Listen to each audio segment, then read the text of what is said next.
Yo, what's happening out there, all you badass mofos out there in the Black Army Radio realm? Welcome back. Or if you're new here, welcome to the movement, baby. We're glad you locked into today's episode. But before we get into it real quick, if this show's ever made you think, laugh, feel some kind of positive way or whatever, it takes 2 seconds to hit that 5-star review. Please do so. That means everything to us. Really appreciate it. Make sure you're following the show. If you can, you won't miss a drop. And then whatever episode you think is worth a damn, go ahead and send that sucker out to a friend. That would be excellent. How we doing today, Joel? What is happening, buddy? Not much. Another feels more like winter once again. We're supposed to get more snow. I got to work up in the mountains all week, so I'm not really looking forward to snow's 5 inches and fucking people don't know how to drive and they shut down the interstate and I can't get home, and so It's amazing, we'll see how this right? week goes. It's amazing how many people that live in Colorado don't know how to drive in snow. I think the thing is there's not a lot of Coloradoans who live in Colorado, like natives, you know? And then I think there's also like a double-edged sword is you get the indignant native who kind of feels like he's the one on the road because he's from Colorado, knows how to drive in the snow, and doesn't have any patience for the dumbass from Texas with bald tires and spinning out in his fucking Corvette on I-70. And it's like jacked up 2-wheel drive pickup truck. Oh yeah, that exactly. Most jacked up 2-wheel drive pickup trucks you'll ever see in your life are from Texas. I swear to God. Yeah. I used to pull those suckers out in high school. I used to make my rodeo money, dude, my saddle bronc money. Like between Durango and Purgatory, you get all these Texans that would get stuck, right? And they were in these big jacked up 2-wheel drive trucks. I had a 1971 Ford crew cab. And I would drive that son of a bitch up and down the highway and just pull them out for like $20 a pop with a chain. You'd be like, you can either wait for a wrecker or I'll pull you out for like $20 cash or whatever it was. This is like in the 90s. You know what I mean? 96, 97, 98, 99. And I made pretty decent money doing that, man. You'd be surprised. That's a desirable truck right there. It'd be worth some money. Yeah, if it you is still now. Had it. That crew cab, man. That truck got wrecked. Desirable truck. Unfortunately. Did it have the Windsor or the what did it have for a motor? 460. My dad, it was my pops, man. You could literally watch the gas gauge move as fast as the speedometer and that thing. We used to haul horses in it. We used to haul horses to Silverton like in the summertime almost every day, like a big old 30-foot stock trailer, like to Silverton and back over Molas Pass. And like we would have to carry gas with us. I believe it. I believe it. Good. That thing, but it saved. I mean, it went out in the blaze of glory, man. We had that. My dad bought that truck in like the early 70s, brand new. It's a brand new truck for like $4,000, $3,000 or whatever it was, brand new. And he kept it. I mean, shit, I was in the Army when that thing got wrecked. And he had it for about probably 8-9 years before I was born. And he put like 7 or 8 or 9 motors in that thing. He blew so many damn motors. I believe it. All in horses. Shit, you would downshift that sucker at like 70 miles an hour and just downshift, you hear it scream. And I'd just be like, oh, God. Right. He didn't care, man. Oh, dude, those were the days, homie. Those were the days, man. No, it's not a cell phone in sight. You know what I mean? Yep. The hubs. Oh, yeah, right? Lock them hubs, baby. Yeah. We got a generations who's never going to rewind a thing, and they're never going to have to fucking get out to put their truck into 4-wheel drive. Dude, remember how important it was to learn how to downshift on ice and snow? Oh, yeah, 100%. Holy shit. There were so many people. Brakes. I had a friend's sister who almost got killed downshifting on snow and ice and like just about killed her. She totally lost control of the truck. But yeah, there are certain special things about that we'll never get back. Yeah, it's true, man. All right, dude. Hey, the global benchmark for oil per barrel right now, $115 a barrel, a little higher than the last episode, $115 a barrel for oil. We're doing this every episode till shit calms down. Like I said, regular gasoline, national average, $4.46 a gallon, $4.46 a gallon. I filled up here in Steamboat the other day and it was at the city market. gas station, and that sucker was like right at $5 a gallon, man. Right there, right now. Diesel national average is $5.64 a gallon. $5.64 a gallon. So it's still climbing. Everything's still climbing, and it looks like we're not going to get into a whole bunch of war stuff. But we're probably not going to really get into any war stuff. I mean, we could probably get into it right now, but it seems like it's going to restart. That's basically the new shit. Iran seems to be attacking. It looks like it's going to be restarting. It seems to me like this peace deal. There's some word out there that JD Vance was intentionally thwarting the peace agreements, and he was having correspondence with Benjamin Netanyahu. I've read a few stories on that, and also that he was getting paid a few $1,000,000 to do so. And so we need to validate some more of that information, but that seems to me like pretty intentional. And so whatever the outcome's going to be with that, I don't think this war is going anywhere anytime soon. Well, and there's also been reports that Israel's escalating it in Lebanon by bombing some French soldiers and like French embassy stuff. And there's been reports of that as well. So now they're bringing other countries into it. France reportedly shot down a few of their drones after the report I read is a drone came in, did a flyby low over some French soldiers. They shot it down because it was flying low enough to where they felt it was a threat. And then more drones came and intentionally bombed those soldiers. That's a pretty big escalation, bringing in other countries now. Yeah. So we'll see. I mean, France is a NATO country. France is a NATO country too, by the way. And I've seen that report. Israel's using the Gaza template right now in Lebanon. They're and Lebanon hasn't had nothing to do with like October 7th or any of the other stuff. This is a straight land grab issue. Like that's what it is. And they're scorched earthing Lebanon right now, people. I mean, they're killing 30 people a day in Lebanon-ish, right around that. And a lot of Christians. I mean, a lot of Christians. Lebanon is very heavily Christian. And so, as a matter of fact, they destroyed a whole bunch of churches, Christian churches and stuff over there, just like over the weekend. One was a female all nuns church as well that they destroyed. So, yeah, Lebanon's going to is the new Gaza, man. The only problem is the world hasn't caught up to it yet. I mean, the world was least angered about Gaza, but they haven't really caught on to Lebanon yet because they're really focused on Iran. And I mean, Israel's obviously not adhering to the ceasefire agreement at all, which is why Iran is starting to send it again over there. Yep. And quite frankly, dude, I don't even know. I mean, from Iran's perspective at this point, I don't even know why you're even why you're agreeing to anything. I don't know why they're going to agree to anything. I mean, if I was them, I wouldn't. That's me. You know, if I was in their shoes, I wouldn't agree to anything besides a complete and total withdrawal. That's it. That's all. And all your forces in the entire region permanently. That's it. Or else we're going to go. Bring it. And one of the other things too that's pretty interesting about the Strait of Hormuz, and this is something I read up a little bit on and I'm starting to understand it. There's reports that Iran didn't even put that many mines in the strait.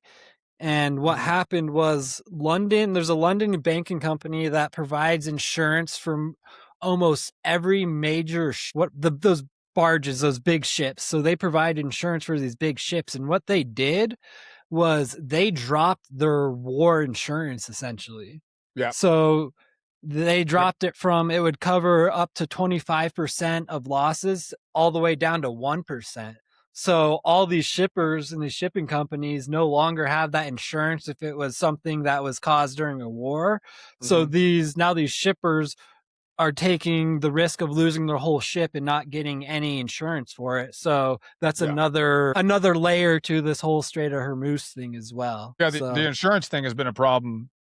We've probably even talked about it, I would imagine, in some of the earliest episodes, because that was one of the first things that happened when the war kicked off was the insurance rates went through the roof and they wouldn't cover anybody going through there. And so, yeah, that's still an ongoing issue that's not talked about as much as it was early, but yeah, it's definitely obviously an issue. It's a huge issue. All those ships are insured, their cargo's insured, their people are insured, the ship itself is obviously insured. And so, yeah, to lose total insurance on that, it's like you're the one with the investment that's a problem. Yeah. You know what I mean? If I'm invested in those ships and I lose total insurance in a situation like that, that could be a catastrophic loss that you might not recover from. You know what I mean? We're going into episode, I think, 4 of our series, and there's a couple names. I'm just going to get right into it. There's a name and there's an institution that I'm going to say right away I want you to listen for, okay? Because I found some information on this stuff that might get Joel and I in trouble. Might get us in trouble a little bit. But fuck it. That's what we're here to do, baby. This is a free society. This is a goddamn free society, the First Amendment. We can back this shit up. So the first name I'm going to say is Dr. John G. Trump. Dr. John G. Trump. That's the name you're going to listen for. The next thing is actually an institution, and that's called the Office of Alien Property Custodian. The Office of Alien Property Custodian, which is actually the OAPC. And so, having said that, let's get into what we're actually going to be talking about, which is part 4 of our energy systems and suppression for inventors. Here we go. January 7th, 1943. Room 3327 of the New Yorker Hotel in Midtown Manhattan. A maid lets herself in to clean. She finds an 86-year-old man dead in his bed. He's been dead for 2 days. The do not disturb sign on the door is really the only reason that anybody even noticed that there was probably something wrong. The man is Nikola Tesla. Nikola Tesla, the inventor of the alternating current electrical system that lights every building, structure, street in America today. The holder of nearly 300 patents, once one of the most famous men on earth, who was now bankrupt, living on the kindness of the hotel owners who hadn't charged him rent in years. Within hours of the body being discovered, 2 things happen. 2. First, agents from the United States Office of Alien Property Custodian arrive at the hotel. They go to room 3327 and to the storage rooms that are in the basement of the hotel. They seize every document, every notebook, every diagram, every piece of equipment. They take it all to a warehouse in Manhattan. The second thing that happens, 3 weeks later, 3 weeks after the death, the FBI commissions a man from MIT to evaluate the seized Tesla papers, documents, diagrams, equipment. His name is Dr. John G. Trump. That's the name of the MIT guy who's going to be evaluating this stuff. Dr. John G. Trump. Yep, from the same Trump family that we're dealing with today. He concludes the papers are of no significant value. That's his conclusion. He uses the words, quote, speculative, philosophical, and somewhat promotional, end quote, is his description. On the basis of his report, the case is permanently closed on the basis of his individual report. The papers are eventually released to Tesla's nephew and shipped to Yugoslavia, where they sit today in the Nikola Tesla Museum in Belgrade. Now, there's going to be a lot more to this in a second. Okay. That MIT engineer, Dr. John G. Trump, was the uncle of current president of the United States, Donald Trump.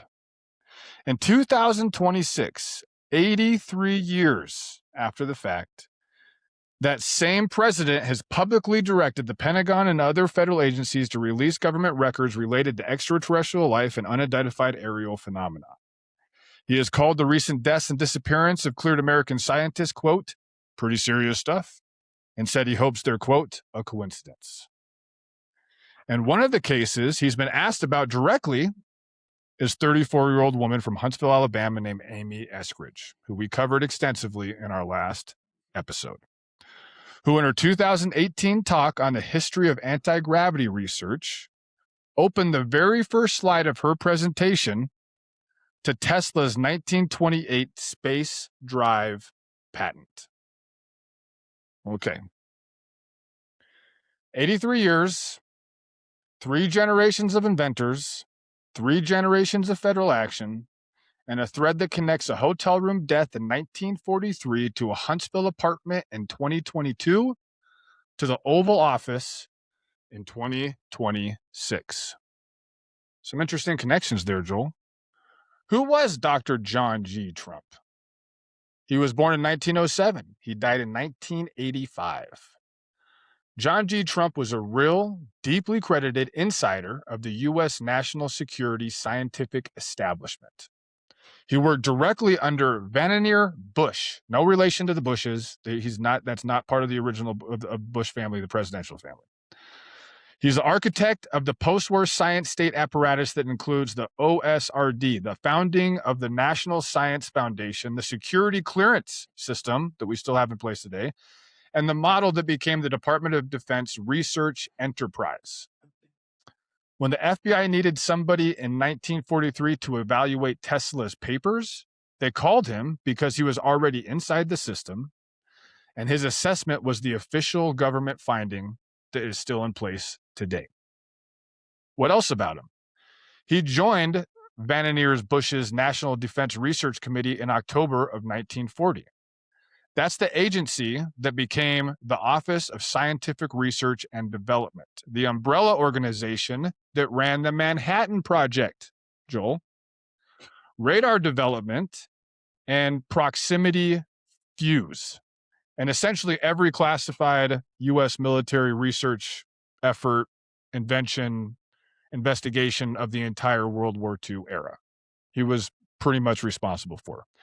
He directed the British branch of the MIT Radiation Laboratory starting in February 1944, running radar operations across the European theater. He actually rode into liberated Paris in a Jeep with a guy named Lee Dunbridge to set up the Paris branch for MIT. He personally interviewed captured German radar engineers as well. He was a member of General Karl Spaat's Advisory Special Group on Radar. Spaatz was the commander of U.S. strategic air forces in Europe and later the first chief of staff of the U.S. Air Force. Trump also received the King's Medal from George VI in 1947 and the President's Certificate of Merit in 1948. After the war, he held a security clearance sufficient that the FBI brought him in to evaluate the Tesla papers. That wasn't a one-off. That was the coincidence of a continuous security relationship. His company, which was called High Voltage Engineering Corporation, became, quote, the major global supplier of research particle accelerators, end quote. As government nuclear physics funding expanded, meaning he was selling accelerator technology to U.S. national labs in Los Alamos, Livermore, and Oak Ridge for the entire post-war nuclear weapons program. The entire post-war nuclear weapons program. That's the inside of the inside, homie. The inside of the inside. He was the most precise institutional sense, like a charter member of the post-war U.S. national security scientific establishment. Dude. John G. Trump. I didn't know that about him. Do you know any of that stuff about him? I had no idea. I know Trump had some, I knew he had an uncle that went to MIT. And it's pretty, dude, it gets crazy. This is going to get crazy. The web never surprises me about these things. And you start looking into all the ties from whether it's media personalities who were former CIA operatives or parents who were in the CIA to stuff like this, you know, it just makes you wonder what the fuck is real and what isn't, you know? There's so much, dude. There's so much. I feel like all of America and like everything I've learned is a psyop.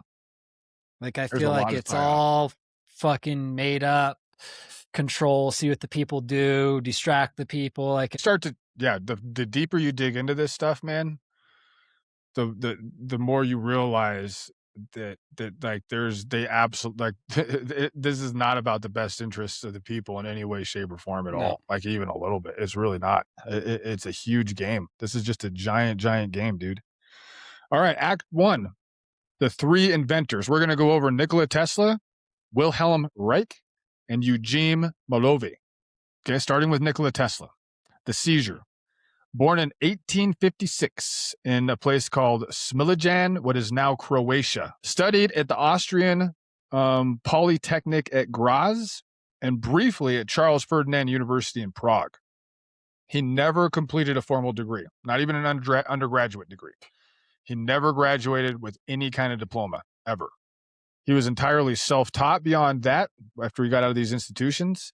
He eventually held honorary doctorate degrees from Columbia, Yale, and pretty much every major European university there is. His real primary achievement, the AC induction motor and the polyphase AC system, and roughly 300 patents on top of that. Without Tesla, there is no 20th century the way that we know it right now when it comes to like the electric grid that we're all living under, literally. So he had a lab in Colorado Springs, Colorado in 1899. He also had a lab in what was called Wardenclyffe Tower in Long Island in 1901 to 1917 as well. In both of these labs, he was attempting to demonstrate wireless transmission of electric power through the earth itself. Wireless transmission of electric power through the earth itself. Not just signals, but power. Enough to run machines. He believed he could deliver free electricity to any point on the planet. I'll say that again.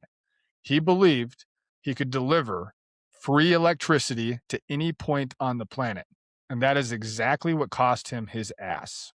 Immediately after this, J.P. Morgan, who funded the Long Island research centers, he withdrew funding by Tesla's own account as soon as Morgan realized, quote, that wireless power could not be metered and therefore could not be billed, end quote.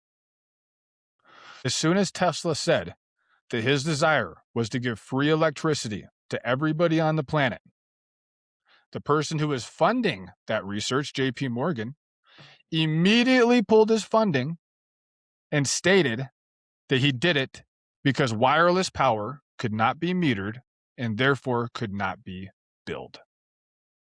Gee, sounds a little bit familiar to some of the shit we were talking about today even. Yep. The tower was abandoned and Tesla's career never recovered. His career never recovered from that moment. That was kind of like the last thing. He was defeated, and how dare he try to give the world free energy and free electricity to be able to run your shit. How dare he? By 1943, he was 86 years old. He was broke and living in the New Yorker hotel on the kindness of the management. Westinghouse had been quietly paying his rent under the table, come to find out. He had, in his last public claims, described what he said was a particle beam weapon. He called it Teleforce. The press called it a death ray. He claimed it could destroy aircraft at 400 kilometers, out past 400 kilometers. He had spent at least a decade in the very last years of his life trying to interest the U.S. War Department, the British government, and the Yugoslav government into funding it to no avail. The American government probably got their hands on it after he died via all of his documentation. Anyway. Okay. The seizure itself of all of his equipment. January 7th, 1943, his body is discovered. The Office of Alien Property Custodian seizes everything immediately and that day. And this is worth saying, and this is wildly important. Tesla was a naturalized U.S. citizen. The Office of Alien Property had no jurisdiction, zero jurisdiction over a U.S. citizen. We'll get into that here in a minute. The internal letter that was dated January 12th, 5 days after his death, acknowledges this directly. The author of the letter writes that they may not have jurisdiction, but feels, quote, confident they could keep the material from any other agency for at least 2 days. That's what he wrote in his letter. Quote, confident they could keep the Tesla's material from any other agency for at least 2 days. Now, why the fuck would they want to do that? The FBI's own declassified files, the federal government acted in legally questionable territory at best, simply because they wanted the papers. They wanted Tesla's papers. Period. The end. Now, this gets into the second part of our story outside of Trump that is wildly fucked up. Wildly fucked up. What is the Office of Alien Property Custodian? What actually was it? So the AOPC was not a front. It was a real federal office with a real specific function. But that real function is itself really, really fascinating. And it explains the 2 days line in a way that history officially kind of glosses over, stuff like that. Now, on paper, the AOPC was created by Franklin Delano Roosevelt's Executive Order 9095 on March 11th, 1942, under the authority of the Trading with the Enemy Act of 1917 and the First War Powers Act. Its job was to take custody of property in the United States belonging to citizens of enemy nations during wartime. I'll say that again because this is basically their mission statement. The job is to take custody of property in the United States belonging to citizens of enemy nations during wartime. That's what they did. Real estate, businesses, ships, copyrights, patents, trademarks, all things like that. By the end of World War II, AOPC controlled a profile worth hundreds of millions of dollars in the 1940s dollars that today would be equivalent to tens of billions of dollars today. Okay? What the AOPC actually did with what it seized. And this is the part that really matters. So, here's some examples of some of the stuff they seized. They seized Bayer's patents in 1917, including the patent for aspirin. Okay? They auctioned Bayer's American assets to Sterling Drug Company for $5.3 million. All right? They seized roughly 4,500 German chemical patents. They seized 4,500 German chemical patents. They also seized Hitler's Mein Kampf royalties. And that's just kind of a cool little add-on there that I thought. Now, here's where it matters. Okay? They transferred those 4,500 patents to a private entity called the Chemical Foundation Incorporated. The 4,500 German chemical patents I was talking about, they transferred them to a private entity called the Chemical Foundation Incorporated for $250,000 total. That's 3 cents on the dollar for what the patents were worth in total, which was believed to be $8 million at the time. Okay? So they transferred 4,300 German patents for 3 cents on the dollar to American companies for $250,000. That was $8 million worth of patents to American companies after they seized them. Okay? They didn't pay for them, they seized them. Now, that's just the beginning. Now, the Chemical Foundation Incorporated was run by a guy named Francis P. Garvin. Then licensed those patents to American chemical companies, including DuPont. So after they sold those patents for 3 cents on the dollar, he licensed those patents to American chemical companies. Okay? Now, that's not a hypothetical. That's a chemical. Now, this is also the Supreme Court case ruled in 1926 that we're going to get into right now. So in 1926, the United States versus Chemical Foundation, Inc. This actually turned into being a Supreme Court case. The Supreme Court upheld the transfers. The legal precedent for this is now rock solid, right? And the AOPC had the legal authority to take seized property and transfer it to private American interest at below market prices after they confiscated it from people. All right? In other words, the AOPC was by design a mechanism for transferring foreign-owned intellectual property into the hands of American corporations.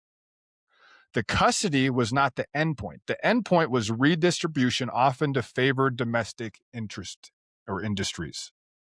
Okay. Why they held it for 2 days, right? Remember the whole 2 days thing. We can hold it for 2 days longer than any other agency. Remember, we're talking about intellectual property, right? Because Tesla, it's all intellectual property, which is what these people are dealing with. They are literally in the business of stealing and redistributing intellectual property back into American interest. Tesla did not, he was an American citizen. He did not belong to a foreign asset. This institution had zero jurisdiction over him. All right. When the January 12th, 1943 internal letter says they may not have jurisdiction over Tesla's papers, but feel, quote, confident they could keep the material from any other agency for at least 2 days. This is what is actually being said. This is what that actually means. The AOPC was not the only federal entity that could have claimed Tesla's papers, obviously. The FBI could have. The Naval Intelligence could have. The War Department could have. The Office of Strategic Services, the OSS, which is the CIA's predecessor, could have. Each of those agencies had different chains of custody, different classification timelines, different oversight structures, and different downstream destinations for the material that got confiscated.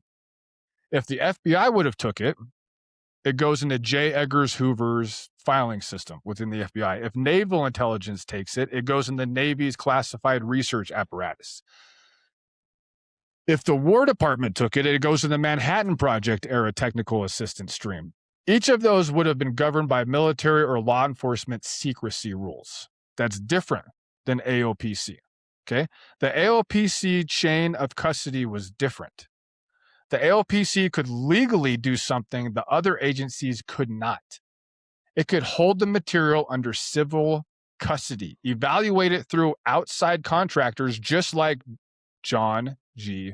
Trump, and critically redistribute it to private American interest under the Chemical Foundation precedent set by the U.S. Supreme Court and made legal into law. Does that make sense, Joel? Yeah, it does. Okay. The AOPC custody was not classified in the formal sense. It was held as a wartime controlled asset, a wartime controlled asset. So the 2 days line saying, get the material under OAPC control before any other federal agency can establish like a competing claim, because once it's in AOPC custody, the disposition opinions include things that no other agency could offer, including transfer to private industry under property seizure laws, with no congressional oversight and no formal declassification process required on any level. The transfer of seized intellectual property into private American corporations. That's what this fucking outfit did. And that's what they did to Tesla shit. What private American interest, if any, ultimately benefited from this seizure? The AOPC's institutional output was redistribution. The High Voltage Engineering Corporation, which was founded by John G. Trump in 1946, became the major global supplier of research particle accelerators.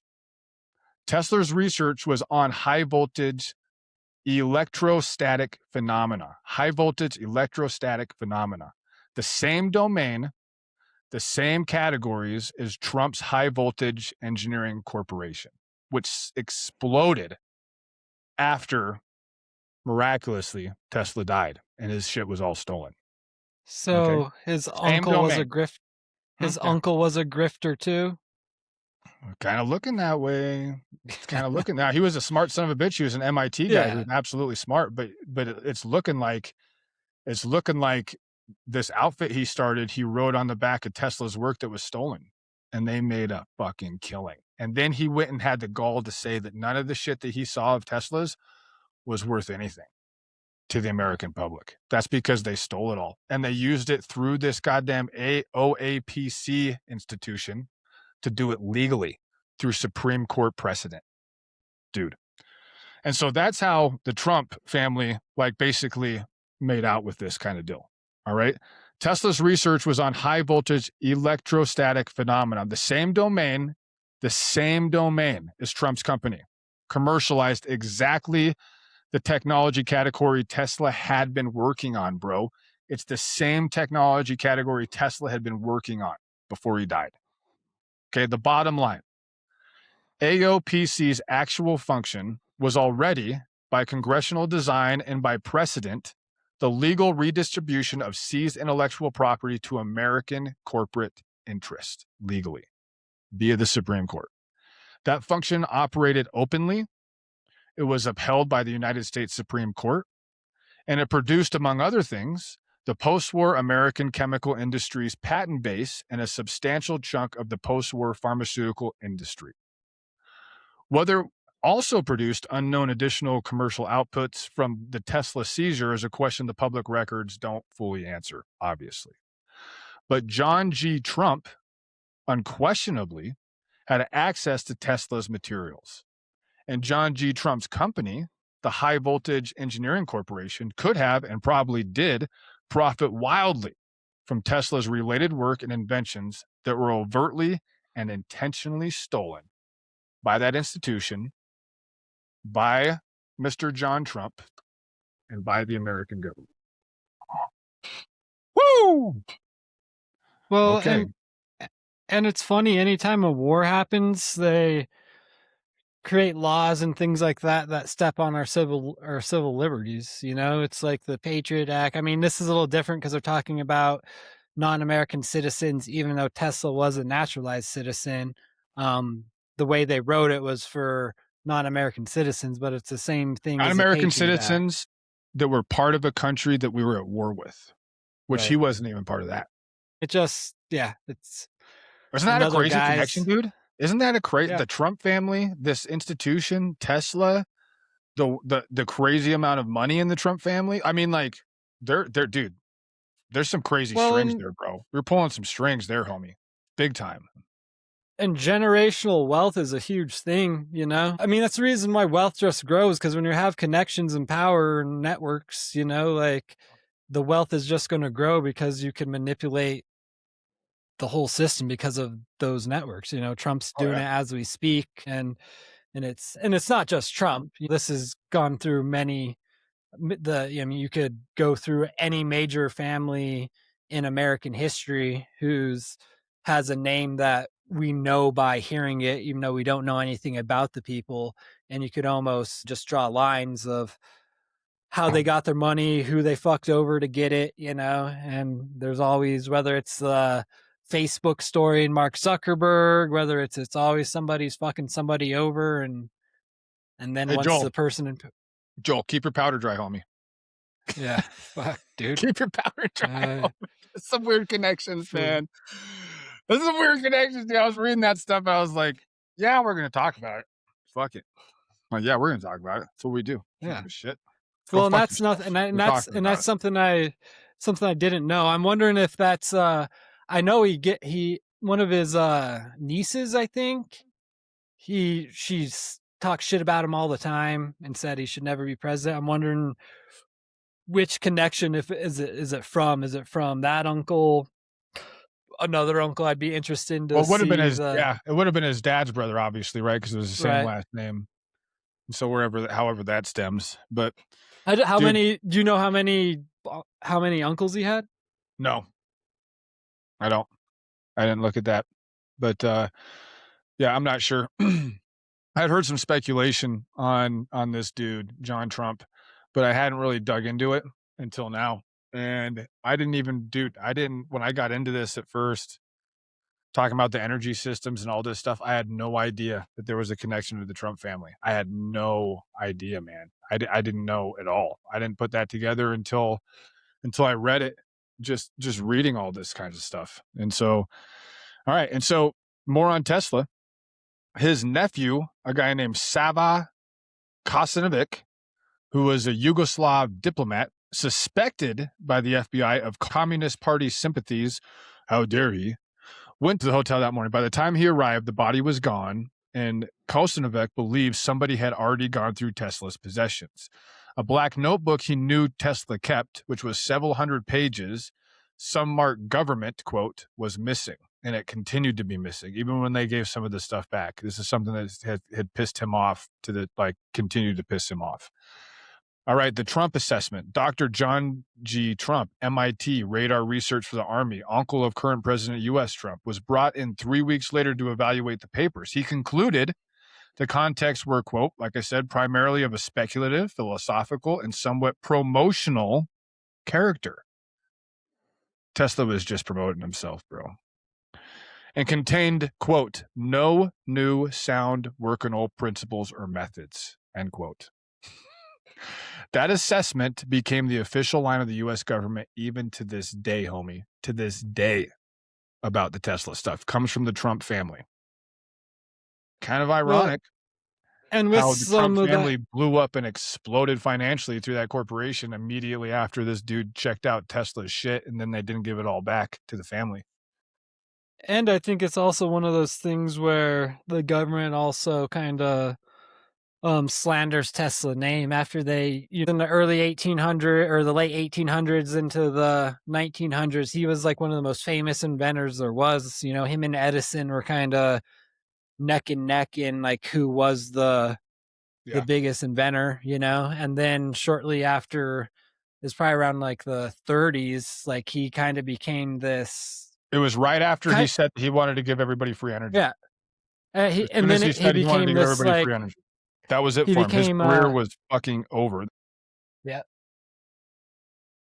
Yeah, when he said that, when his career was destroyed because he said that he wanted to give everybody free energy, and JP Morgan, who was funding the work, was like, yeah, wireless power cannot be metered and therefore can't be billed. Yeah, we don't want free shit. We need to make sure people are paying for everything. Well, and you look into JP Morgan. We're that close, Joel. We're that close, man. We're that fucking close. Like 70 years ago, we were that close to having free energy. I just got to say, look at the names of these banks, and when you see like JP Morgan, all the Rothschild banking and stuff, and you start looking into those big names in the fingerprints they had on everything from the beginning of America, essentially, until now, and how much they control and how much power they have. They're all over the Epstein files. I mean, this is it's the Epstein money class. Elitist it's the definition stuff. of the Epstein class is what it is, including the Trump family. So what's documented and what isn't documented? The seizure happened. The Trump assessment happened. The papers were eventually transferred to Belgrade in 1952 after a U.S. court declared Kosanovic was the rightful heir. And now they're at the Tesla Museum today. Okay? Not fully accounted for. By accounts, by people who were closest to Tesla, the original seizure was around 80 trunks of material. Trunks. So you think about this is in the 50s, like a trunk. Like, I don't know, like a toy trunk at the end of a bed, I guess, is probably like something they're referring to, like a trunk, 80 trunks of material. The Belgrade Museum that has all of Tesla's stuff that was returned only has approximately 60 trunks of material. Okay. So the gap is 20 trunks. 20 trunks haven't been accounted for. So out of all them, so they said that they gave back all the material. The people that saw them take all the material, that saw Trump and AO, this AO, the Office of Alien Property Custodian, OAPC, they said that they're like, no, you guys took way more material than that. Way more material than what we have. And we don't have that black book either, fucker. We don't have that either. And that's a problem. You know what I'm saying? And so that's what's not fully accounted for. And there were also reports that were never fully confirmed, of course, that Tesla's papers had been photographed before they were released by J. Edgar Hoover, who later denied that FBI operation. Okay. A guy named Mark Cypher, in his biography that was called Wizard, notes that not everyone in the U.S. military agreed with John G. Trump's assessment of the Tesla stuff. For example, Brigadier General L.C. Kagi, the first man to fly a jet plane for the United States military, actually, reportedly believed the particle beam weapon was real and had to be taken seriously. That was the very last thing that Tesla was working on before he died. I think he was kind of trying to get relevant again. Maybe he understood the military industrial complex at the time. You know what I mean?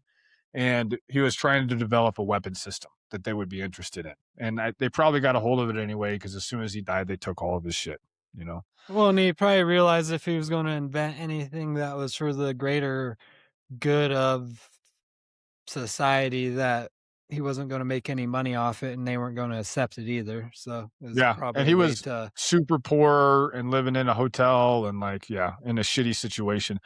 And so that guy, General L.C. Craigie, who was the first man to fly a jet plane for the United States military and believed in the particle beam weapon system, also operated out of Wright-Patterson Air Force Base in Dayton, Ohio. Wright-Patterson is the same base within a few years that would be receiving the Roswell debris from the Roswell crash. That went to Wright-Patterson Air Force Base. It's also the same base, Joel. Dude, there's connections are so ridiculous. That's also the same base where William Neal McCaslin would later command the Air Force Research Laboratory. Neil, remember him? He's the guy who walked off with a pistol in a holster and no glasses, no wallet, no phone, no medical device that he had hooked on him all this fucking time, and disappeared and was never seen again. These connections are strange. A lot of coincidences, Joel. Life's just full of coincidences, man. Come to find out. Yes, All right. it is. Jesus, dude. I mean, are we that fucking retarded? Are we as a society this fucking retarded where we can't put these pieces together? Like, they're sitting right in front of us. And it's like the United States government genuinely believes that we're completely fucking retarded. I'm starting to wonder if we fucking are. The fact that we now know, the fact that the American society now knows about one of the biggest sex trafficking scandals, blackmail scandals, and is the biggest sex trafficking blackmail scandal in American history, where maybe in world no one's been arrested, probably world history. Yeah, and we Dude, should be fucking overthrowing our fucking Maxwell. government right now. Yeah, and they're talking about pardoning. The Republicans are pardoning Janine Maxwell, seriously floating it.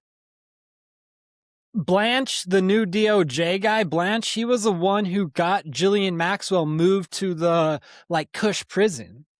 And Blanche is also Trump's personal fucking lawyer. So now we have the head of the Justice Department, who was Trump's personal lawyer, who got Ghislaine Maxwell out of a secure prison into a Cush prison. And how is that not a conflict of interest? How is that not going to be weaponized against Trump? We send all our fucking money to Israel. We are partially responsible for a genocide of Gaza by all the bombs we give Israel. We have a whole bunch of pedophiles running our fucking... Same thing with Lebanon. Yeah. We're just as responsible as them. They can't do without us. They cannot do what they're doing without us. They cannot. And we have Joes over there too, man. We have dudes. That's another thing. We have American contractors and military personnel that are also participating in this shit. 100%. For sure, have American military members and contractors that are participating in this genocidal bullshit with Israel, not just in Gaza, but also in Lebanon. 150 million percent we do. I know it for a fact we do. Yep. And it's like, dude, I don't know what it's going to take, man. I don't know what it's going to take, dude. At this point, we're a society of fucking chicken shit cowards. And I'll say that even for myself, I guess, because I can't believe the shit that we're letting happen to our society. We're paying $5 a gallon of gas. Nobody can buy a goddamn home. We know that we were ruled by child rapists. We're literally ruled by child rapists. We're fighting a war nobody agrees with. We're willing to kill American soldiers for a war nobody fucking agrees with. Nobody. I mean, I don't know when it gets to the point where something happens. I don't know. Yeah. I would like to say I'd be a lot more formidable maybe if I didn't have a family. If I didn't have a family, I'd probably be making really bad decisions right now. Or maybe they'd be really good decisions. I mean, I think most people are just exhausted and they feel helpless. What are they going to do about it? We're supposed to have Nobody wants to go justice to in prison, America, man. but that's That's the thing. It's like, yeah, if it doesn't work, you're in prison forever, the rest of your life. yep. You know what I mean? Like, we haven't even started talking. We've Well, talked about it and a little bit here, but it's like they take this shit so serious. Like, forget about like rebellion and all this other stuff. I mean, this patent stuff, this energy stuff, they kill people for it. They put people in prison for years for it. They let them die in prison for it. Like, we're going to talk about some more of this here in a minute, like with that stuff. And it's like, you have to know as an American citizen, if you in any kind of way, shape, or form, like take up arms or, I mean, start some kind of rebellion or something. You're like, that if you lose, if you guys don't come out of it, like if you have a family, you're married with kids, you'll never see them again. Like, it's over for you. So moving on from being a society that can't figure out its ass from a hole in the ground when it comes to our rights and what we should do next. Let's talk about the next inventor. So Wilhelm Reich. Okay. This is the most extreme documented case of state action against a researcher in modern American history. Literally worse than Tesla's, if you can believe that shit. Born in 1897 in a town called Galicia in Austria-Hungary. He had a medical degree from the University of Vienna, 1922. He studied under Sigmund Freud and was an early member of the Vienna Psychoanalytic Association. We talked about this guy before. Wrote major works in psychoanalysis. And the works are called Character Analysis, quote, and The Mass Psychology of Fascism. Both of those works are the works that are still cited today that he did. Okay. He fled Austria in 1934 ahead of the rise of the Nazis. He settled eventually in Maine. By the late 1930s and into the 1940s and 50s, his work had moved into territory that mainstream science found increasingly difficult. Mainstream science didn't like what he was doing. He claimed to have detected a universal life energy he called orgone, which he said was distinct from electromagnetism and which could be concentrated using layered metal and organic matter boxes, or what he called orgone accumulators. He claimed therapeutic effects from the accumulators. He later built cloudbusters, quote, which were pipe arrays he claimed could draw orgone from the atmosphere and influence weather. We have talked about him before. In 1954, the U.S. Food and Drug Administration obtained a federal injunction against Reich. The grounds, orgone did not exist. The accumulators were fraudulent medical devices, is what the FDA called them.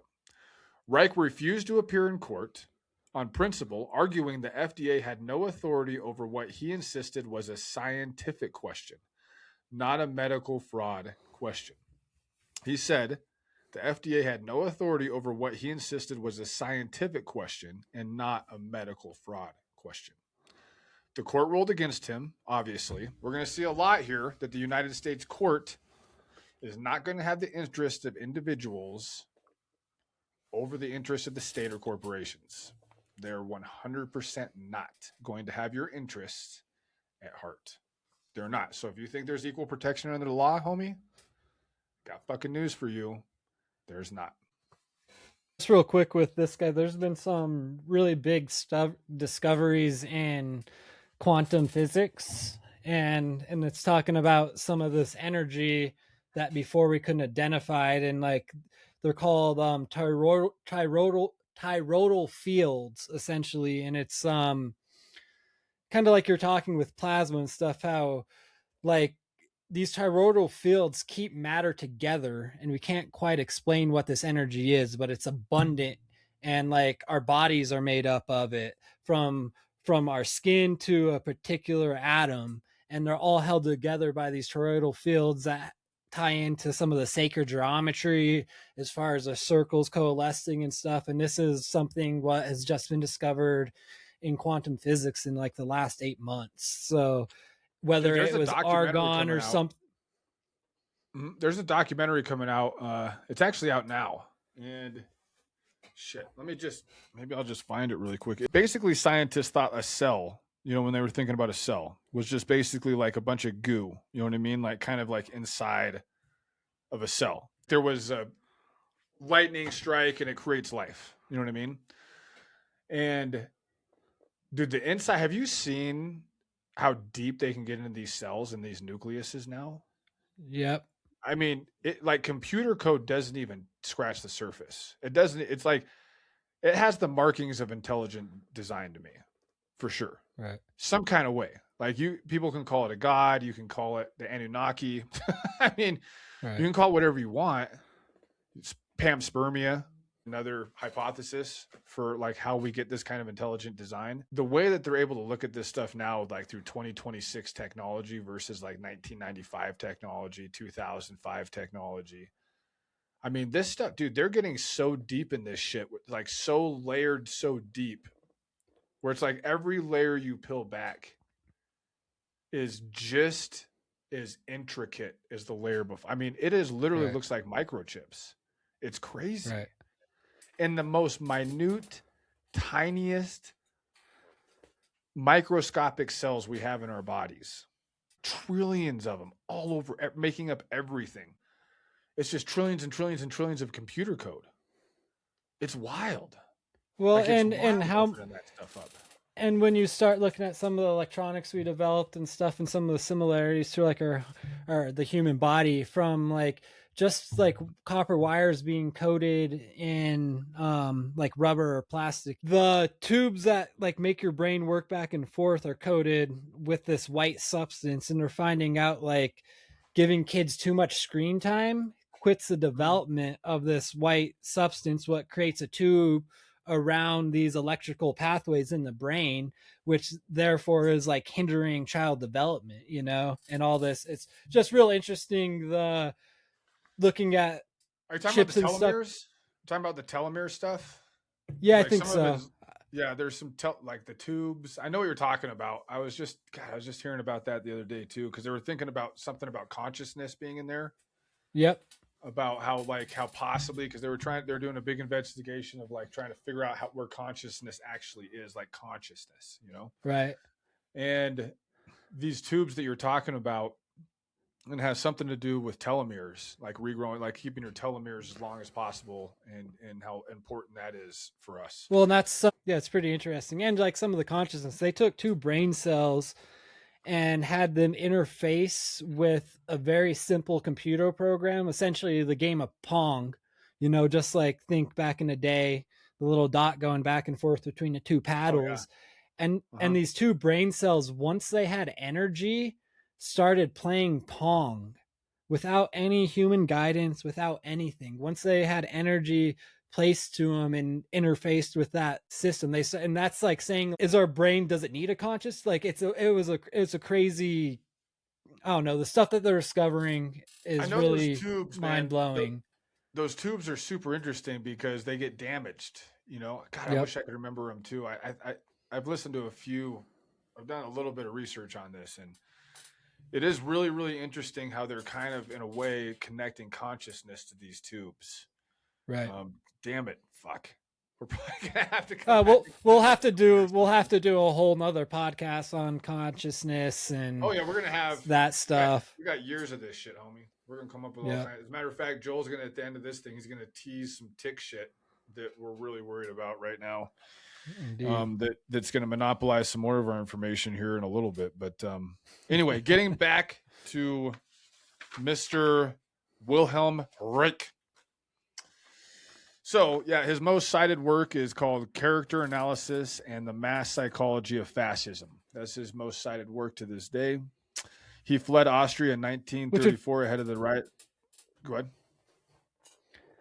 We should probably all sit down and read that book, The Mass Psychology of Fascism, because according to everybody, we're all fascist.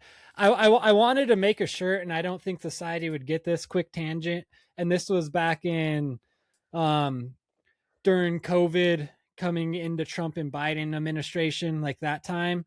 and each side was calling each side Nazis. And because I have this wide group of friends who are on different political sides, I wanted to make a t-shirt, but it wouldn't have been, I don't think anyone would have got it besides me, or they would think I was a Nazi. But it was, according to all my friends think they're Nazis. According because to all my friends think they're Nazis. Because the left was calling the right Nazis, the right was calling left Nazis, and I was like, Jesus fucking Christ, dude! All we do is fight. So we're all fucking Nazis now. The lefts are Nazis, the rights are Nazis. Yeah, that definitely doesn't take away from like what real Nazis were, right? Yeah, for sure. Well, that's why everybody Nazi all the time. It's like it kind of takes away from the atrocities of those people. And that's why I didn't make the t-shirt, because someone would assume that I was saying like it's okay to be a Nazi, and I was more or less just laughing at the left and right calling each other Nazis. And it's like, easy, none of us are fucking Nazis. Just take a step back. That's pretty funny. Whatever. I'd wear that shirt. We should both wear it at the same time. Right. All right. I don't remember exactly where I was, so I'm gonna start. Sorry, Ty. No, you're good, dude. You're that's a good shit. Fled Austria in 1934 ahead of the Nazi rise, settled eventually in Maine. By the late 1930s and into the 1940s and 50s, his work had moved into territory that mainstream science found increasingly difficult. I think I did say this. Yep. He claimed to have detected a universal life energy called orgone, which he said was distinct from electromagnetism, and which could be concentrated using layered metal and organic matter boxes that he called orgone accumulators. He claimed a therapeutic effect from the accumulators. He later built cloudbusters, pipe arrays he claimed could draw orgone from the atmosphere and influence weather. In 1954, the U.S. Food and Drug Administration obtained a federal injunction against Reich. The grounds, orgone did not exist. The accumulators were fraudulent medical devices, is what the FDA claimed. Reich refused to appear in court on principle, arguing the FDA had no authority over what he insisted was a scientific question, not a medical fraud question, right? The court ruled against him. The injunction required, dude, this is the only time this has ever happened. The injunction required the destruction of his equipment and the burning of his publications. Reich appealed. The appeal was denied. The book burning, the actual book burning. August 23rd, 1956, FDA agents, accompanied by other federal agents, arrived at Reich's research facility, which he named Oregonon, in Rangeley, Maine. Under the federal court order, they destroyed his argon accumulators. They seized tons of his published books, journals, and research materials, and they burned everything to ashes. They burned it all to ashes. In August of 1956, the United States federal government burned a researcher's books, tons of them, under an official and legal court order. It's not a myth. It's documented. It is in the federal court record. It happened in Maine 11 years after the end of the Second World War. Reich was charged with contempt for violating the injunction. He was sentenced to 2 years in federal prison for contempt of court, which is a fucking misdemeanor. This is the most heartbreaking part. He died in Lewisburg Federal Penitentiary, Pennsylvania, on November 3rd, 1957, of heart failure. He was 60 years old. He died during that 2-year sentence. Dude. If that was my dad, my uncle, I don't know. I feel like I'd want a little blood for that one, man. Of heart failure too, just like Epstein didn't hang himself. I fucking I don't know, dude. The question is what the federal government did, and what they did is this: under an official court order, again, Joel, legal, via a court, just like the Supreme Court order from Tesla stuff, right? Under a legal court order, they burned a man's books and destroyed 100% of his equipment. Then they put him in prison for a misdemeanor where he died of heart failure. That precedent Federal action to physically destroy a researcher's work and imprison him to death is the bedrock historical fact every later claim in this whole conversation rests on. If the US government did that to Wilhelm Reich in 1956 in public with court approval again, then the question, would the US government act against a researcher whose work threatened established interests, Yes. is no longer hypothetical. Yeah, no longer hypothetical, right? It has an answer, and the answer is fucking yes, quite obviously.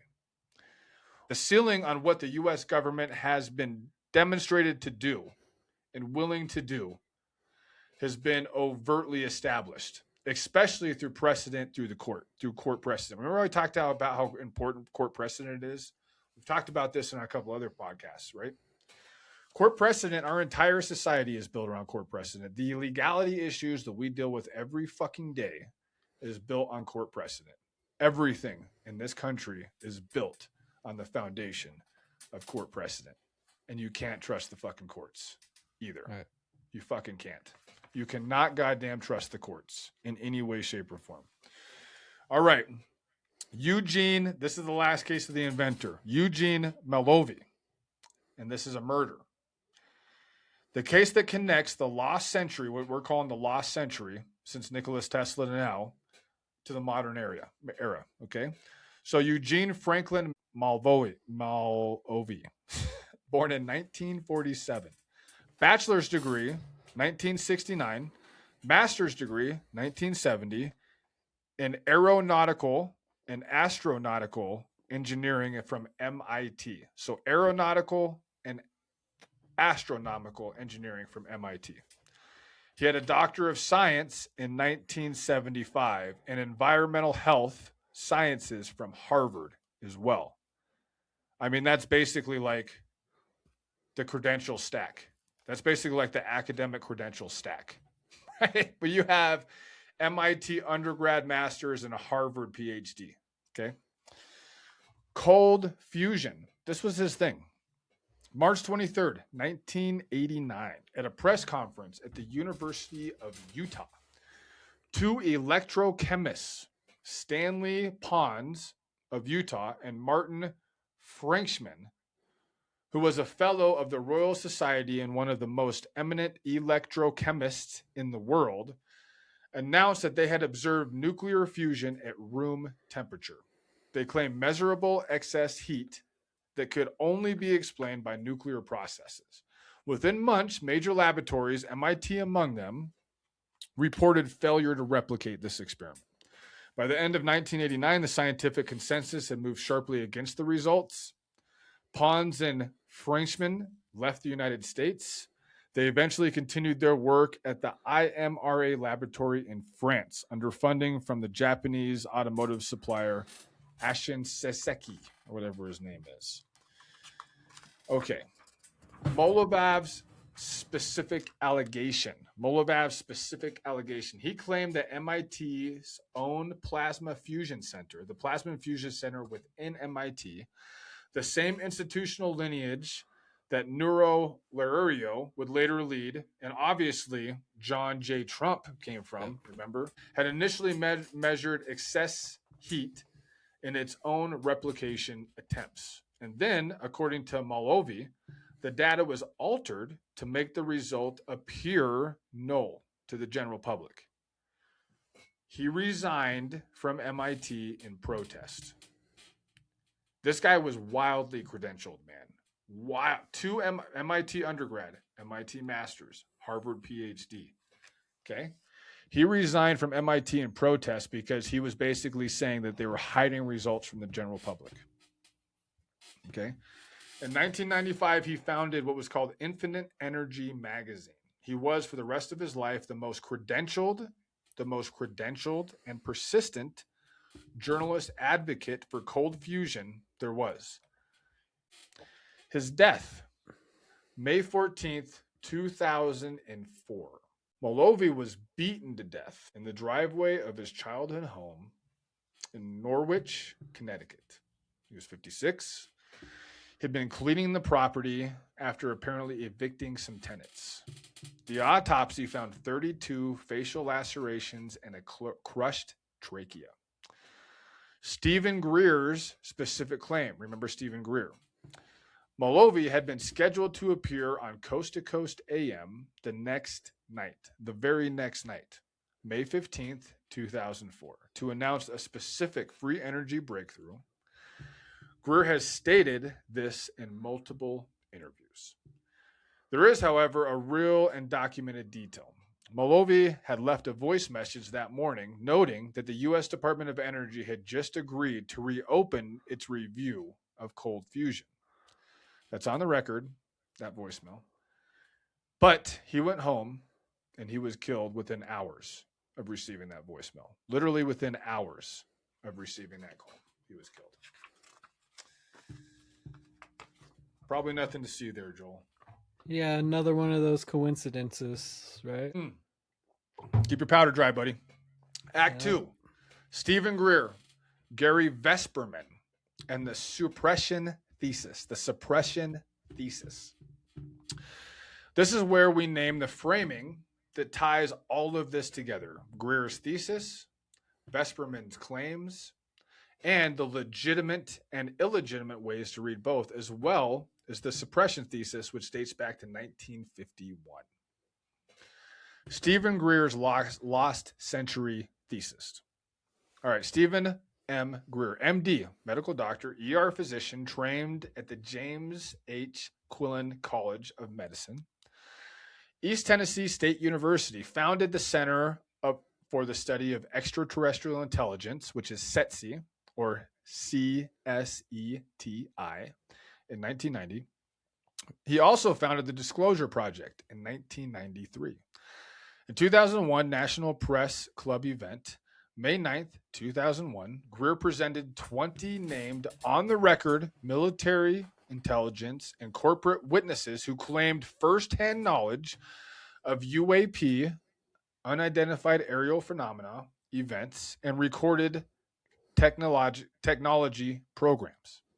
The witnesses included Air Force, Army, Navy, FAA, and federal contractor personnel.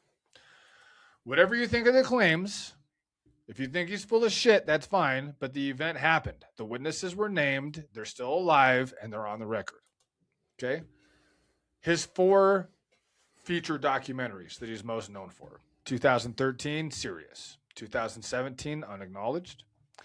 2020, Close Encounters of the Fifth Kind. 2023, The Lost Century. I highly recommend The Lost Century. It lays out his suppressed inventor thesis directly about the energy suppression and about the killings and about the single point free energy systems that are being intentionally and covertly and now kind of overtly in a way suppressed. Greer's framing of the suppressing entity. He uses several names, a couple names for these people. 1, the transnational security state is the name he uses for them. 2, the High Cabal, which is interesting, is another name he used for him. Apparently, he borrowed that term from a man named Tom Bearden, who in turn borrowed it from Winston Churchill, who used it in correspondence with Dwight Eisenhower in 1950s. Interesting. That's kind of a cool little ladder to climb up on that one. In conversations with Dr. Ted Loder of the Orion Project, in the 1950s. So, and the most harsh phrase that Greer likes to use for these people is murder incorporated. Murder incorporated. Okay. The suppression mechanism, as Greer describes it, the suppression mechanism. Patent secrecy orders under the 1951 Act. We'll get into the actual statistics in a moment. Corporate acquisition and shelving, legal harassment that bankrupts inventors, direct action including sabotage and threats, and, in the strongest versions of the claim, killings staged to look like natural causes, suicides, or unrelated violent crime. We've seemed to see a lot of that lately, and historically. Okay. Gary Vesperman's claims. Greer's primary written source on specific incidents is Gary Vesperman's, quote, suppressed energy technologies research. Greer hosts the document on his own website, or I should say he has Vesperman's document on his website. Vesperman claimed totals, the totals that Vesperman claims. He says that there's been at least 23 deaths so far, 26 documented cases of just direct threats, and 7 imprisonments or false criminal charges against energy inventors and their associates. Okay. The list extends well beyond the names that we've covered on this show or on this podcast, well beyond it. Okay. It includes researchers and inventors most listeners have never heard of or investigated. Some legitimate, maybe some not. Some work is still being argued today, even. How to read his list responsibly. It's a good starting point for inquiry. It's a really good starting point for inquiry. It's not a closed case. His methodology is an academic. His sources vary. Some of the deaths on the list have conventional explanations that he disputes, and honestly, those disputes are very rational. The honest move is to use the list that he provides kind of like as a directory of names to investigate.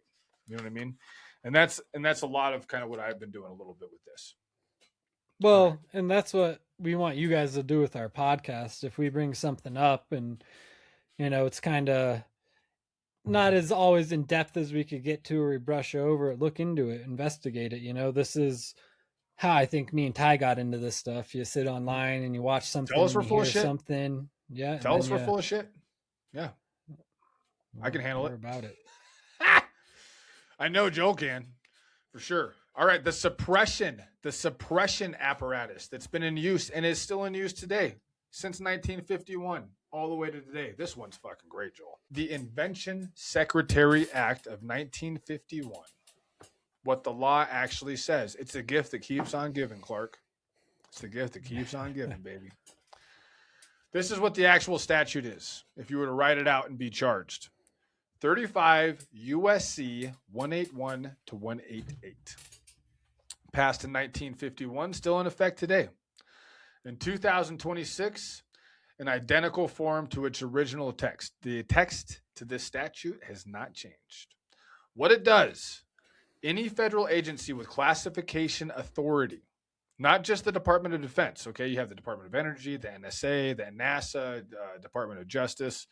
There's some others that have classification authorities, can request that the Commissioner of Patents impose what's called a secrecy order.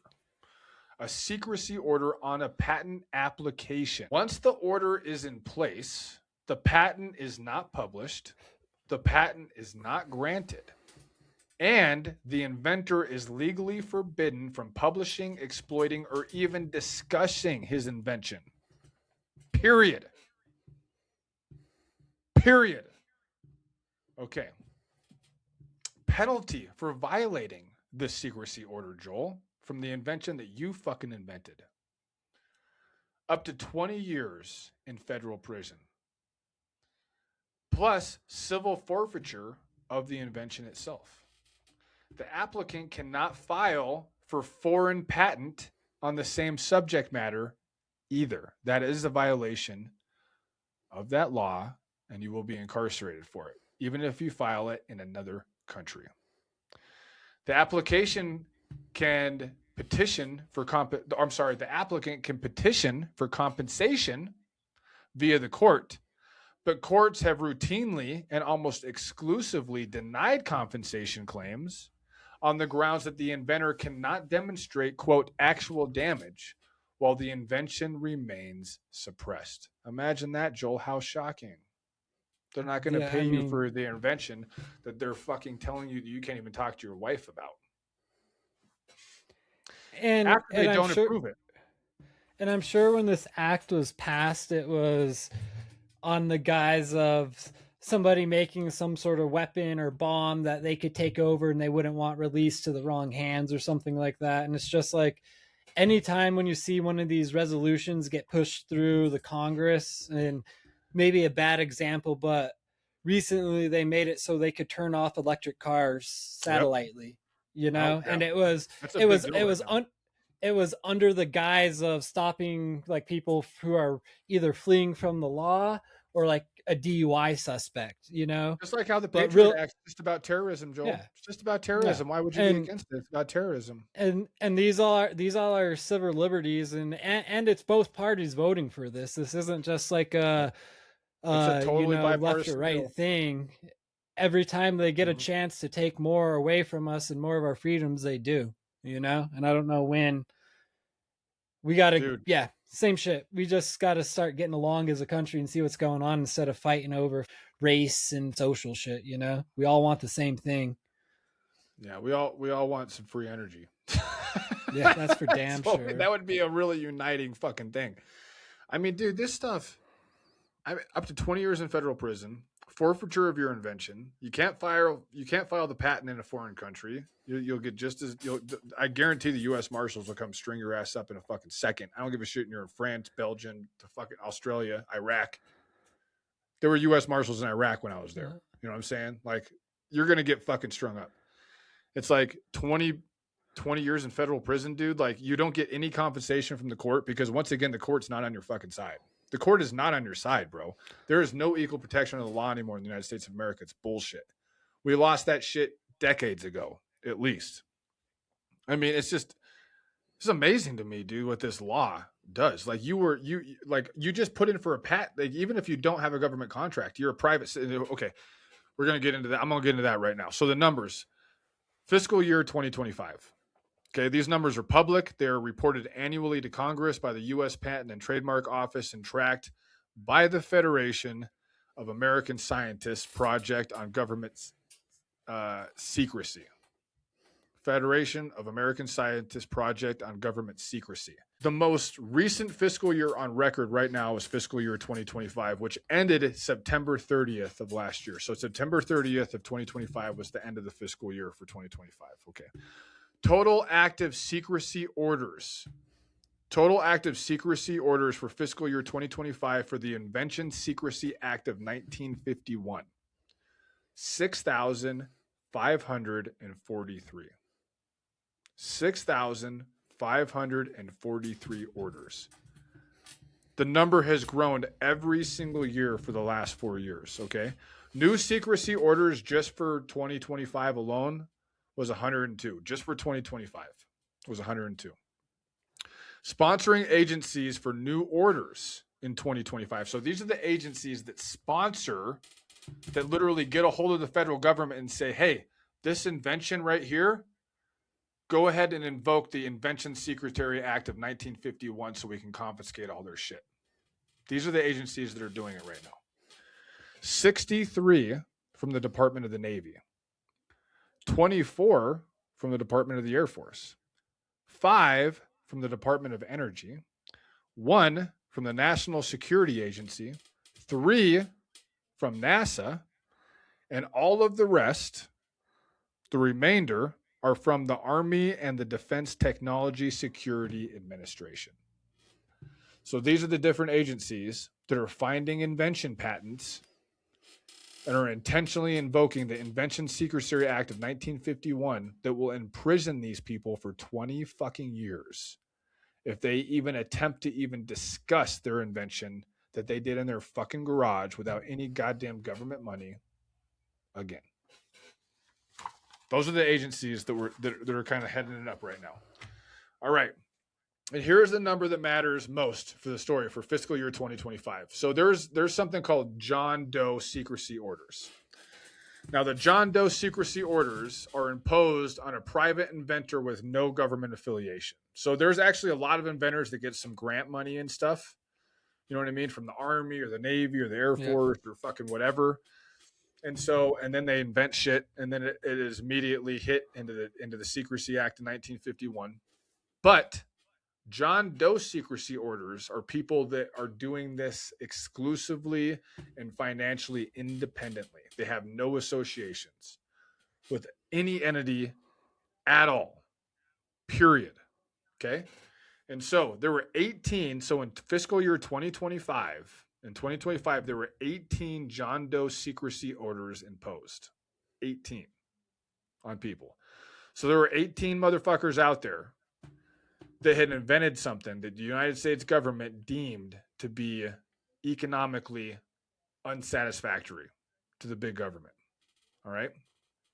Okay. No government funding, no government security clearance. An ordinary citizen invented something, filed for a patent, and was hit with a federal gag order and a threat of 20 years in prison. That's what happens to these guys. Cumulative John Doe orders over the last, just the last 5 fiscal years. So basically since 20, I guess it'd be 2020, because the last one I'm really investigating is 2025. 73. So since 2020, there has been 73 John Doe secrecy orders imposed on 73 humans in the United States that can no longer discuss their inventions with fucking their wives, their husbands, their kids, their friends, their moms, God, church, anybody. 20 years in prison. Okay? 73, bro. All right. What the law allows in the 2012 request, which is the USPTO, which is the United States Patent and Trademark Office.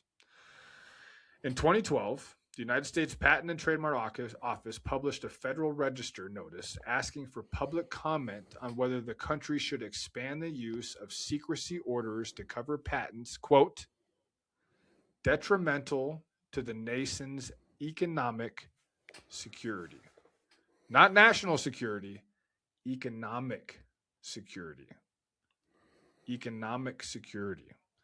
So I'll read that again. The federal government in 2012 formally requested public comment on whether it should be allowed to suppress patents that threaten established economic interests. The proposal did not advance to formal rulemaking. It was on the record by the agency that controls the patent system. Why did we fucking hit Venezuela again? Iran, Iraq, this is all old school oil, coal, natural gas bullshit. We're in a transitional period right now while our elites, especially the boomer class, primarily the boomers, almost exclusively the boomers, are being like, no. We're not moving away from oil. We're not moving away from coal. We're not moving away from natural gas. Trump, Venezuela, and Iran, right? And now we can go all the way back to Dr. John G. Trump, who apparently had a hell of a lot to do with Tesla and his inventions and the Trump family's fucking fortune that stemmed pretty much right after that. And now we're fighting wars and we're killing Americans for fucking energy that is out of date. Wildly out of date. Well, and some of the biggest lobbying groups are oil and gas, insurance companies, and big farm. You know, and when you want to go into other things that are suppressed, whether it comes with healthcare, there's been a lot of scientists who are doctorates who've been killed as well, who are talking about cures for certain diseases and stuff like that. A lot of naturalists as well who have, you know, and I'm sure when you file for a patent, when you're doing a prescription drug, it's no different. So it's interesting to see within the medical field and energy of how many of those patents were stopped from systems like this, you know? Oh, yeah. And then the people later killed and disappeared or whatever else. Dude, this shit's crazy, man. Like the deeper and deeper you dig into this shit, it's so fucking dark. And a lot of this dark, how much they destroy, dude. Like this is what we talked about the last time. Like they don't care about your life or your wife or your kids or your retirement or your home or your property or tax. Like they don't, dude. They do not fucking, like there is a bottom line that they care about, and it's not the fucking society. It's not individual humans. I mean, they'll run experiments on us that they've been recorded. MK Ultra, fucking the Tuskegee experiments with syphilis. Well, I mean, like there's like the stuff that's going on with ticks that you're about ready to talk about here in about 10 minutes. I mean, like, dude, we can't trust these motherfuckers at all. Like this is all about the fucking, you can't make the scene if you don't got the green, baby. I mean, we're killing people for energy systems that are 100 years outdated, and we Yep. know that they are now. Like we know it for a fucking fact.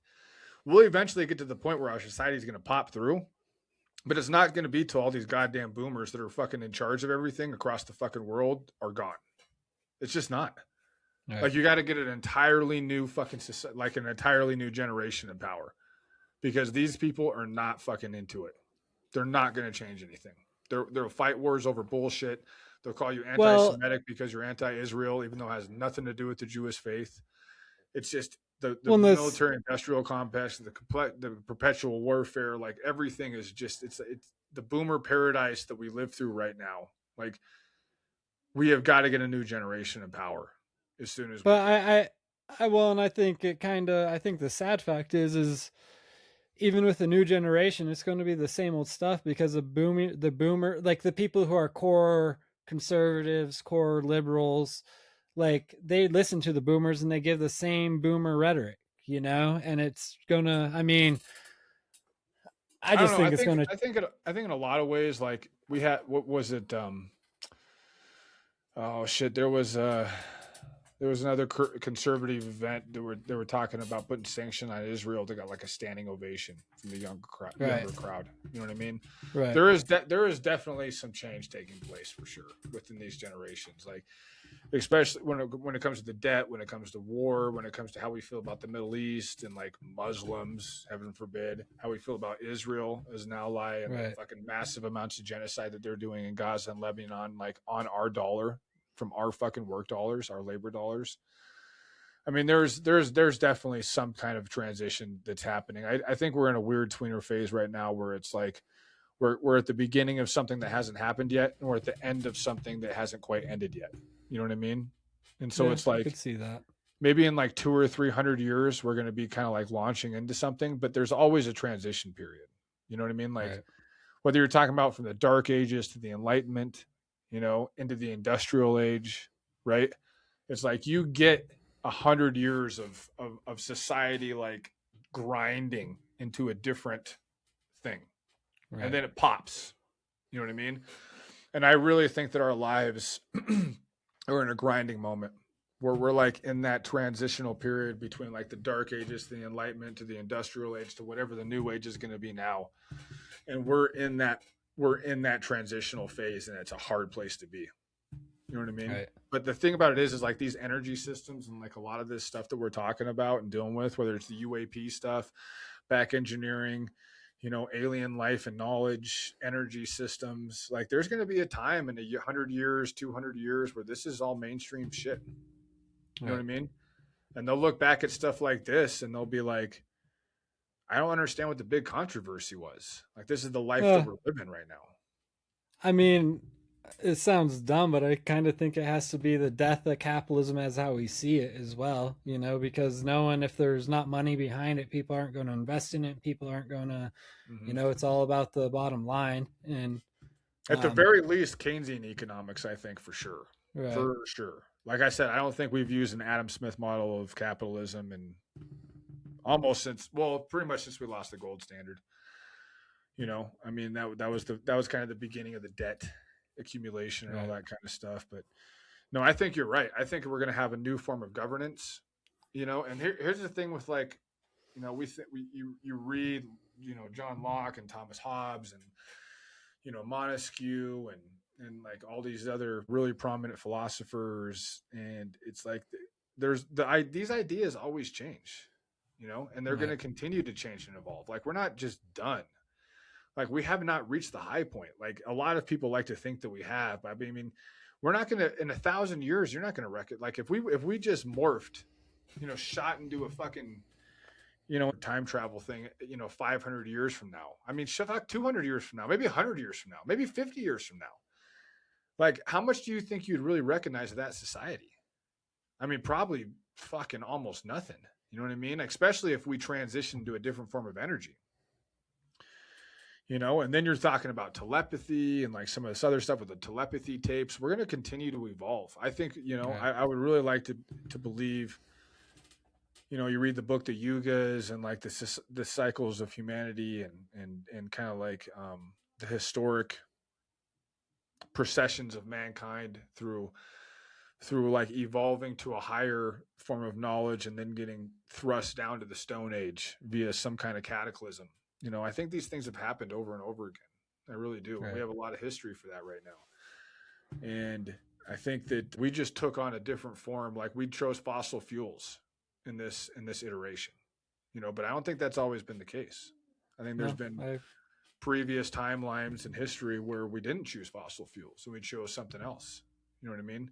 And there's a lot of archaeology from like 10,000 plus years ago that did, because you think you think Thomas Hobbes, like Leviathan, he talks about like the war of all against all the time until like man decides to like enter the covenant of government and like exchange your freedom for security through the state, And it's like at the time Thomas Hobbes wrote that, they couldn't even interpret Egyptian writing.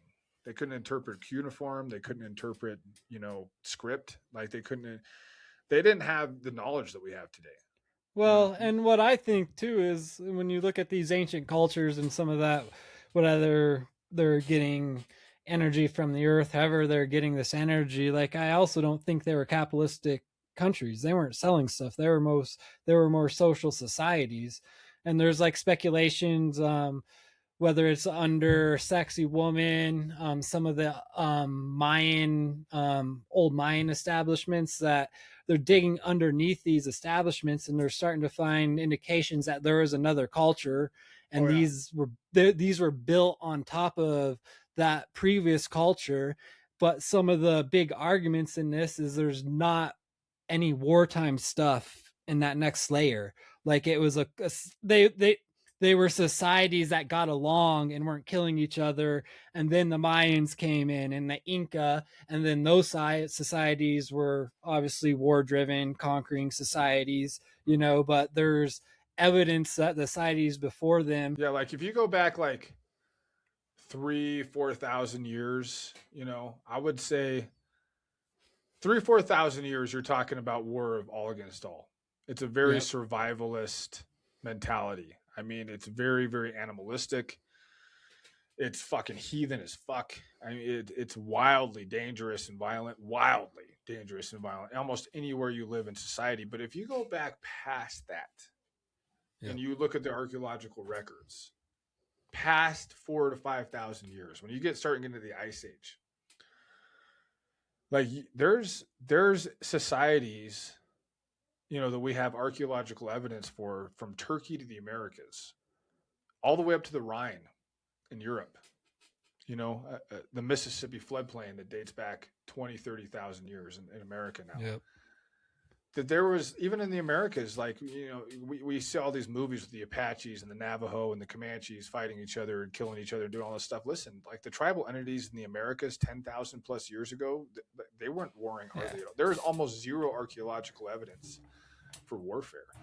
And it's not just in the Americas, it's in Europe, it's in the Middle East, it's in South America. Like it's very, very prevalent in a lot of different societies where, it was kind of like after this like biblical flood event, like this Younger Dryas event, where there was a reset in humanity, where that violence started to kind of resurface again, where humanity was kind of like trying to get their foothold again and figure it out. We weren't sure what we lost.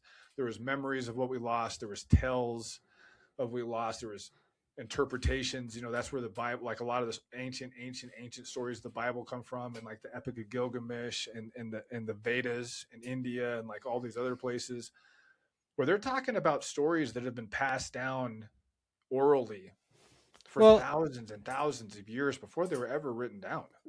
And there's we'll have to look into this more and talk about it in one of our podcasts, but there's 13 different religions that were pre-Abrahamic that tell, or coming out in the same time as the Abrahamic religions, that have very similar baselines. There was a Messiah. There's 13 saints or 13 saviors who come in. They have very, like, from the dates of December 25th to the rebirth of Jesus or the Messiah. There's 13 religions throughout all the continents that share very similar stories, like saying almost the story of Christianity is a story that was told, not necessarily the story of Christianity is Christianity, the but most recent telling of a very, very, very old story. yes, very old very, story very that many other religions that no longer exist They told the said, same you know. story. Told the Yep. same story. Virgin birth, like you said, demigod son, like you said. Yep. In a lot of ways, very non-interventionalist, like you said. Reincarnate, like, or not reincarnation, but like not just the virgin birth, but like revival, you know, Yep. kind of like how, you know, like after 3 days come back in Yep. life. Like Come back to that's life. Yeah. similarly told all the time. You know, there's a lot of speculation that like the three wise men would have been Zoroastrianisms. Yep. They were studying Zoroastrianism from Iran with the Persians, which was kind of like, Yep. in a lot of ways, a monotheistic religion that's way predates Christianity or Judaism, which is like single God, or, you know, religions. Right. Obviously, Islam is way more recent than Christianity or Judaism, but even like Zoroastrianism in Iran or Persia, ancient Persia, has the exact same stories as Christianity. Right. It mimics it almost perfectly, like heaven and hell, the demigod human figure on earth that saves humanity that through death, has to die, a virgin birth. Like, I mean, dude, the similarities are in a lot of ways almost like, for people that are wildly super duper religious, the similarities for them probably seem in a lot of ways like dangerous. You know what I mean? Right. Yeah. Or kind of like It's they don't want to investigate it because it challenges your views a little bit too much, you know, a Yep. little bit too close to home there. It was the same way with the Spanish when they showed up down in South America. Their original down there had like, it mirrored Christianity so much when it came to like the flood story, when it came to like a savior born of a virgin, like all this stuff we're talking about, that the Spanish started killing them for it. They started killing them because their religion mirrored Christianity too fucking much. Yep. It scared them. It's fucking scared them is what it did. Well, and it goes back to those Abrahamic religions seem to be about control more than anything, you know, and they feel like you're losing control when the thing you're supposed to believe in is challenged, and if you can't control the people, you know, like, what are you going to do? So where does this leave us at the end of the last century? 3 documented federal actions: the Tesla paper seizures, the Reich book burnings, and the Invention Secrecy Act of 1951, which is kind of like where we left off a little bit, you know, a minute ago before we got off the path a little bit, and some more awesomeness. Established that the United States government has repeatedly and on the public record taken extraordinary action against researchers. Very violent, very aggressive action against scientific researchers, just scientists, fucking researchers, inventors. The seizure of papers from a U.S. citizen against legal authority, the burning of books, and the imprisonment unto death of a researcher whose work was deemed fraudulent. The continuous, authorized, federally enforced gagging of more than 6,000 patent applicants. They didn't even have their patents granted. They were applicants, and they were like, oh shit, this is good shit. Make sure these fuckers can't access this stuff. Right. 18 of which last year were imprisoned on private inventors with no governmental tie. Private inventors with no governmental tie. Those John Doe inventors, like I was talking about. That's the apparatus. It's real, and it's in active use in 2026 from 1951. Whether or not it has ever been used to suppress a working free energy device is obviously a separate question, because we don't have fucking access to that answer right now, because they're not going to allow it. But the people who have raised that question for the past century, Tesla, Reich, Malloy, Greer, Vesperman, and yes, even Amy Eskridge, are not the wild-eyed cranks the institution press, the Western liberal media press, has for the most part treated them as, right? And the man whose uncle reviewed Tesla's papers and dismissed them as speculative, philosophical, and somewhat promotional. That man is now sitting in the Oval Office, Donald Trump, fighting a war, multiple wars, for oil, for old energy resources that his uncle probably would have been proud of him to fight for. That's a hell of a circle to close, Joel. That's a hell of a Well, circle to close. Keep your and fucking powder dry, buddy. this just goes into, I mean, when you go and look at released CIA stuff, released FBI files, and these are on government websites, you could fucking look it up and read it.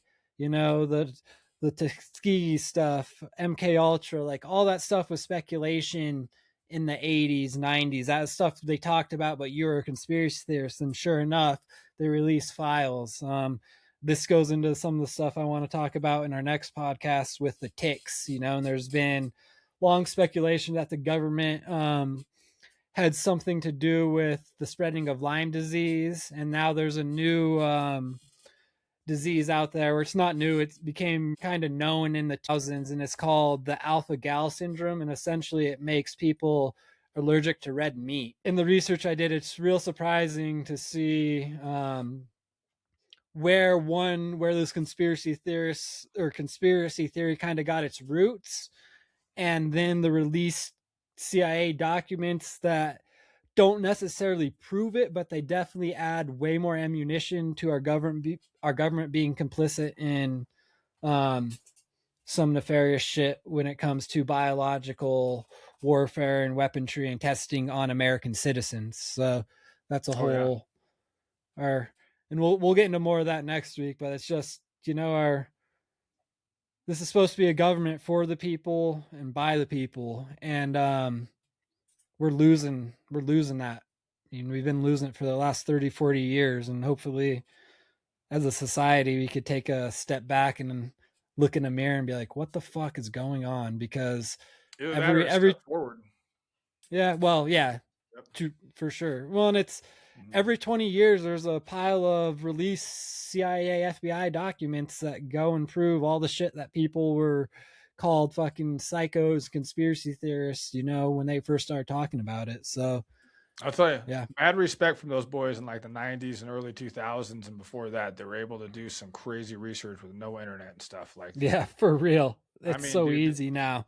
Dude, like these guys, the amount of like deep diving you had to do and like knowing that, fuck, I mean, they could kill you back then. I mean, they can kill you now like nothing, but I mean, at least now there's social media and stuff, and it's like people can kind of like talk about you and mourn you, like Amy Eskridge, you know, for a few years. But like back in those days, man, they'd bury your ass. Nobody ever fucking heard of you ever, like of what you did. You know what I mean? So yeah, man, that tick stuff I'm really looking forward to. Like I said, my brother Ryder sent me a bunch of stuff on that not very long ago, and it's scary looking as fuck. It's especially for hunters, like for people out there that are hunters. This is kind of, it's a little bit more common knowledge for people that are like real outdoorsmen kind of people. You know what I mean? Like for people that aren't and don't hunt a lot, this is kind of like a little bit more new. But for those of us that spend a lot of time in the woods, you know what I mean, and like and doing that shit, like this is scary. This is really scary, man. Like the stuff that Ryder sent me scared the shit out of me. Like some of these moose and elk that had just tens of thousands of ticks on them that just ate them alive. I mean, that stuff, it's really bad on the East Coast, but it's drifting. Like it's drifting west big time. Well, and it's happening. We have deer techs in Colorado, and they can carry Lyme disease, but it's not as near as prominent as it is on the East Coast. And then that gal variant is pretty much started in or the alpha gal syndrome pretty much started in like the Long Beach, Connecticut, up in that area, and has worked its way across the whole region, you know. And the the East cases Coast is so bad right now. Yeah, it's got. It's crazy, but like I mean, I probably, that would be, I mean, if I was offered a real good job on the East Coast with a lot of fucking money, that's pretty bad over there. I mean, like if you're in the cities or whatever, I'm not a city guy. I'm not going to be living in fucking Boston. You know what I mean? Like DC, New York, any of these places. I mean, so it's like the country areas are really, God, they're getting overrun bad, dude. This shit's scary as fuck. All right, man. I love you, bro. We're 2 hours in this bitch. 2 hours. This is a good one. Let's get her done. Like I said, keep your powder dry, buddy. Keep your powder dry on this one. We talked a little bit about Trumpy. the Trump family and some weird connections. So fucking watch your six, homie. Love you, dude. Love you, brother. Take it easy, man. Yeah, we'll talk.